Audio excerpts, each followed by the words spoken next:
बिना पियाज रसुण रे हेउ बा जल्दी जल्दी रे भात डाली भजा तरकारी करने को समय नथिले आज रेसिपी को निश्चय देखंतु 10 रु 15 मिनिट भितर पूरा मील रेडी हो जिवो। बहुत ही कम परिश्रम आ टेस्टी एते बनिबो कि आपण पियाज रसुण को बिल्कुल भी मिस करिवेनी। नमस्कार, आपण समस्त को ज्योतिष खाना पीना रे बहुत बहुत स्वागत। वीडियो पसंद आसले रेसिपी को गोटे लाइक करिवे। चलंतु रेसिपी आरंभ करिबा। प्रेशर कुकर रे परफेक्ट पलाउ बनैबा पई वीडियो को स्किप न करी पूरा देखंतु। एठी मो गोटे कप चाउल नउची, 2 जनक पई करूची। आपनको जेतिकी क्वांटिटी करिवार अछि सेही हिसाब रे आपण ए मेजरमेंट को फॉलो करिकि करि परिबे। एटा छोटो चाउल जीरा राइस मु नेची। आपण चाहिले बासमती राइस नै परिबे, किंतु मु सब बेले प्रेफर करे ए छोटो चाउल बा जीरा राइस रे करिया पई एथिरे टेस्ट अधिक भलो आसे। आकु 2 थर किबा 3 थर धोई देकी बतुरै की रखि देबा 15 रु 20 मिनिट। चाउल को भिजे की रखिबा बहुत जरूरी जेतेबेले आमे प्रेशर कुकर रे रांधुचे। एडी मो पनीर नै जाईची, ताकू भी छोट छोट करी काटी नबा। आलू मटर और पनीर पके के एटाको आमे बनैबा, जोति पई ये पूरा होलसम मील हबो। प्रोटीन भी मिलिबो आपनको।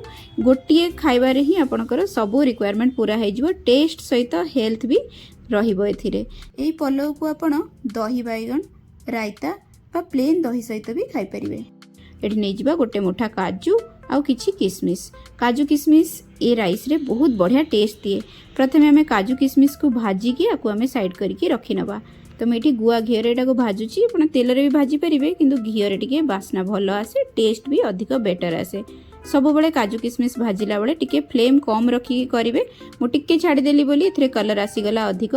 जेते लो फ्लेम रे करिवे काजू किसमिस भलो से कलर आसीबो, क्रंची हबो आ पोड़ी जीवनी बहुत जल्दी जल्दी। कौनसी पूजा पर्वाणी दिन बा घर को गेस्ट आसिले भी आपण बिना पियाज रसुण रो एई पलाउ रेसिपीटी ट्राई करि परिबे। एबे कुकर रे नै जिबा तेल, ता सहित नै जिबा गोटे चम्मच गुआ घी। बिना पियाज रसुण रे करूचंती घी टिके देकी कले अधिक भल लागिबो। आपण खाली घी रे भी करि परिबे। एठी किछटा गरम मसला अछि, जीरा, साहजीरा, कला और धला गोलमरिच, लवंग, गुजराती, दालचीनी और बड़ अलैच। जहाँ भी गरम मसला आपण पाखरे अछि से पकेबे, बाकी स्किप करिवे। एठी मु सुखिला लंका कंचा लंका अदा को भी बाटिकी तार छेचाड़ा दे दउची। एई मसला जोगु ही एथिरे बहुत बढ़िया बास्ना आसीबो, टेस्ट भी बहुत अधिक आसीबो मसला जोगु। अदा और कंचा लंका को पकेकी एठी हमें 1 रु 1.5 मिनिट भाजी नबा। अदा रु जेमति टिके कंचा स्मेलटा पळेइबो। एठी मु 3टा बड़ साइज रो टमाटो काटिकी रखिथिली पकेइ दउची।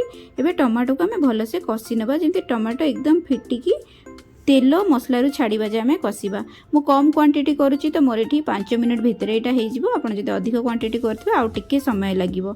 जदि आपण सब जिंस को प्रिपेयर करिकि रखिचंती एटा रेडी हबा पई मात्र 15 मिनिट ही समय लागिवो। एठी बेसिक मसला अछि लूण, हळदी, धनिया गुंड और लंका गुंड। एठी मु पके सब मसला रो क्वांटिटी मु लिखि देइची। राग आपनको जेतिकी पसंद से हिसाब रे पकेइबे। भलो से मसला को हमें कसी नबा। मसला जेते भलो से कसी हबो तरकारी बा पलाउ आपण सेते भलो टेस्टी बनै परिबे। तेल छाड़ीबा जाय आको भलो से कसी नेला परे आधरे हमें बाकी सब जिंस पकेइबा। एठी मु दउची गोटे छोटो चम्मच चीनी, आधा छोटो चम्मच गरम मसला आ गोटे बड़ चम्मच कसूरी मेथी। चीनी एठी मीठा करिवनी, केवल टमाटो रो एसिडिटी को बैलेंस करिवो। आ कसूरी मेथी जो एथिरे बहुत ही बढ़िया बास्ना और फ्लेवर आसीबो।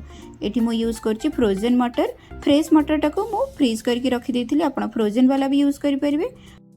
काटिकी रखिथिबा आलू और भिजेकी रखिथिबा चाउल रु भी पानी निगाड़ी की पूरा एठी दे देबा।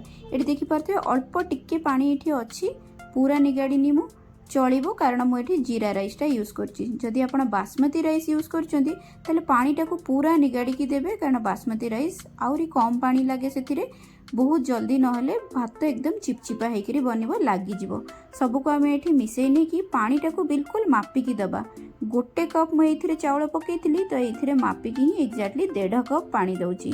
जदि आपण बासमती राइस यूज करचंती 1.5 कप रु भी आउ 2 चम्मच कम पानी देबे। बासमती राइस रे पानी कम लागे जीरा राइस अपेक्षा, किंतु छोटो चाउल रे आपण एक्जाक्ट 1.5 कप देकी करि परिबे। जदि खोला रे करूचंती ताले 2 कप पानी आपण देबे। सबको गोळेई नबा। एठी पनीर दे देबा। पनीर आपण भाजी की भी दे परिबे, मु किंतु डायरेक्ट देबा को पसंद करे। पनीर सेमती रे भी फ्लेवर सब ऑब्जर्व करि नबो। टिके मिसै देला परे कुकर लीड देकी हमें हाई फ्लेम रे 2टा हुइसिल आसीबा जाय आको रांधिबा। निजे निजे प्रेशर रिलीज होला परे ही आम आपको खोलिबा। पानी रो मेजरमेंट जदि आपण परफेक्ट रखिथिबे भात आपणकर एकदम परफेक्ट रहबो। एठी ऊपर काजू किशमिश टा देबे, भितर जदि देइकी रांधिबे काजू किशमिश बतुरी की ता टेस्ट अलगा आसीबो। भात को एकदम खोला खोला आउ अधिक टेस्टी करिया पे मु एठी लेंबू रसडा पकोची। लेंबू रस जोगो भात रे टेस्ट आउरी बढ़िया आसी जाए। आपण कुकर सीटी दबा पूर्वर भी पकई पारिबे, लास्ट को भी पकई पारिबे। देखंतु केते बढ़िया खोला खोला पलौ आपणकर रेडी हेची। आशा करछि आपण गोटे थर निश्चय ट्राई करिबे, मते जणैबे आजिर रेसिपीटी आपनको केमति लागिला। देखा हबो आउरी गोटे बढ़िया वीडियो सहित। रहिली नमस्कार।